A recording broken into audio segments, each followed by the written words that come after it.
V každém moderním časopise pro ženy se dočtete, jak je důležité, aby si maminky našly čas také sami na sebe. Problém ale někdy může být s hlídáním dětí. Naštěstí existuje aktivita nazvaná Baby Fitness. Mám dítě, nemohu cvičit, tak tato výmluva je už pasé, milé dámy. Ve vznikajícím ekoparku nacházícím se v samém centru Liberce se pravidelně scházejí maminky s dětmi, aby si společně zacvičily, a to s využitím svých kočárků. Lekce se mohou zúčastnit začátečnice i pokročilé sportovkyně. Na začátku té hodiny máme takový rozklusání, rozběhání, zahřátí, protažení a potom už posilujeme s kočárkama, děláme různé výpady, dřepy, máme podložky na cvičení, takže kliky, cvičíme na bříško a potom ve finále si někdy i zahrajeme s dětma nějaký kolo mlýnský nebo si s nima tak jako trošku zacvičíme. Já už chodím 4. rokem, když vlastně té starší dcerce bylo půl roku a dneska je to pro mě normální běžný den, normální trénink, takže jsem tady. Já už cvičím asi 2 roky a pro počátek byl takový, že jsem samozřejmě chtěla zhubnout,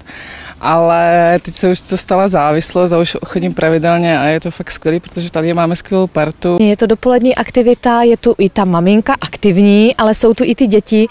A je pravda, že prostě už i ty děti se znají, je to pro ně kolektiv, hrají si a prostě jsou to i pro ně první sociální takové vazby. Sportovní aktivity ve vznikajícím ekoparku provozují přibližně 2 měsíce a na nezájem lidí si tam rozhodně stěžovat nemohou. Určitě jsme rádi, že jsme do ekoparku dostali život a naše primární myšlenka zachránit poslední zelené místo v Liberci před zastavitelností se zdařila. Za posledních pár měsíců přibyla v libereckém ekoparku celá řada nových prvků, mimo jiné javorový domeček pro děti, crossworkoutové hřiště a přibyla také nějaká nová zvířata. Vybudovali jsme výběh pro naše zvířátka, kamerunské kozy, pro naše kachny, indických běžců.